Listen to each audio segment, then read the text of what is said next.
Bonjour Jérôme, merci de nous recevoir sur ton exploitation. Donc aujourd'hui le GAEC de Montou, Jérôme Comaret, si tu peux nous expliquer ton activité, ce que tu fais sur ton exploitation. Bonjour Alain, bienvenue au GAEC de Montou, donc GAEC avec 5 associés, une exploitation avec 160 laitières. On livre du lait à la coopérative des Traits. On a 250 hectares avec des cultures blé, orge, soja et maïs.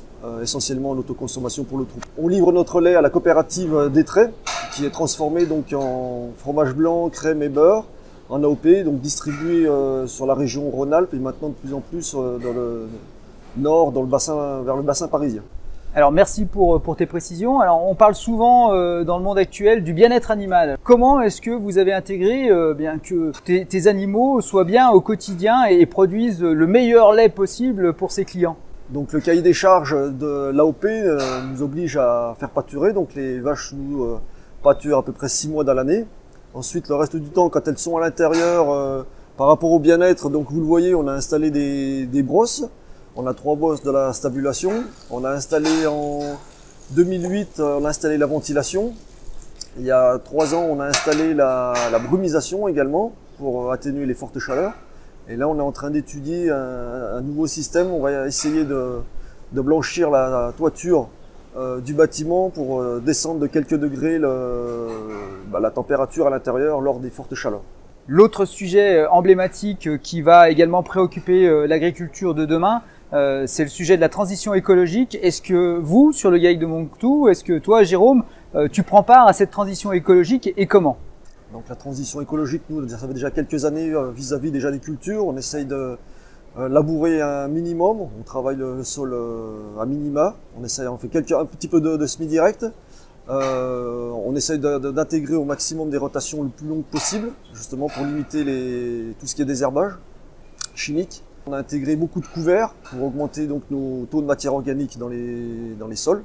On a également installé une centrale photovoltaïque cette année. Et puis on a un projet de forage également au niveau de l'eau, pour être le plus autonome possible au niveau de l'eau. Et puis éviter donc également les gaspillages d'eau. On chasse toutes les fuites, on essaye. Et puis on a également installé par rapport à l'AOP, on a un PRT, c'est-à-dire un pré-refroidisseur de lait, justement pour éviter les consommations électriques. Une exploitation innovante. Maintenant, la question, bien sûr, c'est comment est-ce que le département vous a aidé suivant les difficultés climatiques que vous avez eues au cours des dernières années? Ces dernières années, on a pu bénéficier des aides liées à la sécheresse que le département nous a attribuées, ce qui nous a permis de passer le cap, notamment en 2020. Comment est-ce que tu vois l'avenir? Quels sont les sujets, les préoccupations pour le monde agricole qui pourraient également être entendues et mises en avant pour le département? On voit le changement climatique, ça va être un souci pour nous. On se pose des questions vis-à-vis des stockages d'eau. Donc peut-être là des études à faire de notre côté. Peut-être que le département pourrait nous aider de ce côté-là. Et puis ensuite, c'est le renouvellement des générations.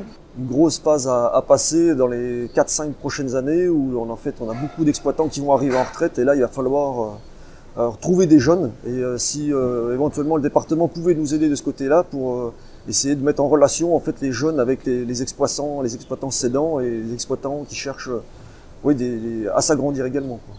Eh bien écoute, un grand merci pour ton accueil, bravo pour tout ce que vous faites, et puis on a bien entendu tes remarques donc sur la partie accompagnement de l'agriculture et surtout notamment trouver des jeunes pour venir s'installer sur nos exploitations. Il y en a de nombreuses, que ce soit en Bresse, en Revermont et dans la vallée du Suran. Donc merci à toi et puis nous porterons haut et fort les demandes du monde agricole. Merci encore Jérôme. Merci Alain.